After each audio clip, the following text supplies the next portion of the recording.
இரண்டு கண்கள் என்றாலும் பார்வை என்றும் ஒன்றுதான்.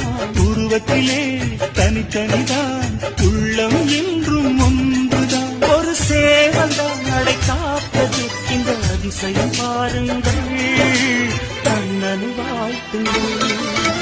எங்கள் வீட்டில் எல்லா நாளும் கார்த்திகை, எங்கள் நிலவில் எங்கும் இல்லை தேய்திரை.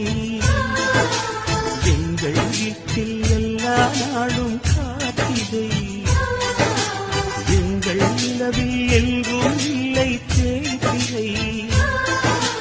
இரண்டு கண்கள் என்றாலும் பார்வை என்றும் ஒன்றுதான். உருவத்திலே தனித்தனிதான், உள்ளம் என்றும் ஒன்றுதான். ஒரு சேவல்தான் நடை காப்பது, இந்த அதிசயம் பாருங்கள்.